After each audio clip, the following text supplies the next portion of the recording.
Tinggal di rumah bukan berarti menyerah. Mari terus kita berikan kesempatan belajar bagi murid, guru, dan orang tua. Sekarang saatnya sekolah melawan corona. Kita berkolaborasi untuk memastikan proses belajar mengajar terus dipersonalisasi. Jangan merugikan murid, jangan membebani guru, jangan membuat orang tua lelah. Ada banyak cara-cara yang selama ini dipraktekkan di sekolahmu untuk belajar tanpa batas, mengajar tanpa batas, dan memastikan bahwa selalu ada pilihan. Belajar di rumah, belajar di sekolah, tetap harus berpihak pada anak. Bagaimana caranya? Banyak guru dan orang tua yang di saat wabah corona ini justru merasa tidak berdaya. Pembelajaran jarak jauh harus mempraktekkan proses pembelajaran yang sesuai dengan apa yang kita percaya, memastikan bahwa proses belajar anak tetap mendukung kemerdekaan belajarnya. Mari memanusiakan hubungan, kumpulkan dulu informasi mengenai kesiapan orang tua dalam mendampingi murid melakukan pembelajaran jarak jauh. Tidak semua orang tua punya akses yang sama terhadap teknologi. Pola kerja orang tua dan tingkat pendidikannya pun beragam. Ingat, faktor ini harus dipertimbangkan dan jadi prioritas. Sediakan juga waktu berbincang bebas dengan orang tua dan murid untuk mendapatkan gambaran kondisi yang mereka alami. Bangun kepercayaan diri murid dan orang tua. Berikan dukungan, berikan semangat dan bantuan profesional. Pembelajaran jarak jauh di sekolahmu tetap menerapkan prinsip memahami konsep.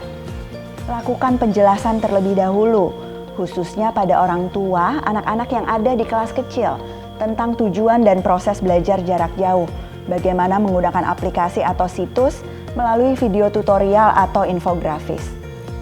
Satu kegiatan belajar bisa mencakup lebih dari satu pelajaran.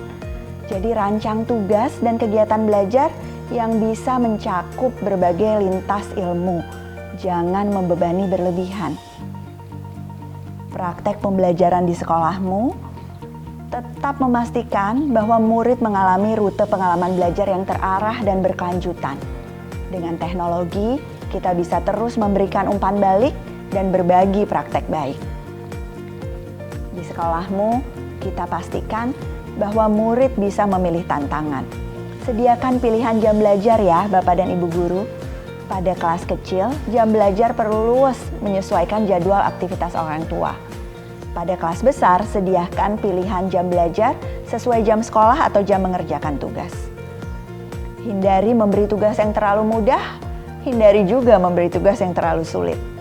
Hindari memberikan tugas hanya sesuai dengan kurikulum yang sudah ada sebelumnya, karena kita tetap harus mengaitkan materi yang diberikan dengan lingkungan dan apa yang sekarang sedang terjadi di kehidupan sekitar. Kita perlu terus memberdayakan konteks dalam praktek pembelajaran. Mari kita sediakan tugas yang membuat murid bisa menerapkan kemampuannya pada kejadian sehari-hari di rumah atau konteks lingkungannya.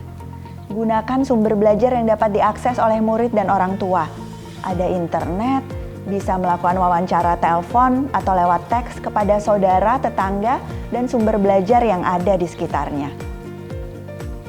Untuk menghindari murid berinteraksi dengan orang banyak, pastikan proses belajarnya atau interaksinya selalu jarak jauh. Tapi kita juga harus yakin bahwa tugas yang kita berikan bukan hanya dari satu sumber atau dari buku teks semata. Perhatikan juga untuk tidak memberikan tugas yang sama ke semua murid tanpa mempertimbangkan kebutuhan yang ada di rumah atau wilayahnya. Walau belajar di rumah dalam situasi wabah, proses belajar mengajar seharusnya tetap menyenangkan dan bermakna. Manfaatkan berbagai hal yang ada di jaringan. Di sekolahmu ada jaringan keahlian, ada jaringan komunitas, dan ada teknologi belajar yang semuanya siap untuk kerja barengan. Kerja barengan melawan corona, saatnya sekolah melawan corona.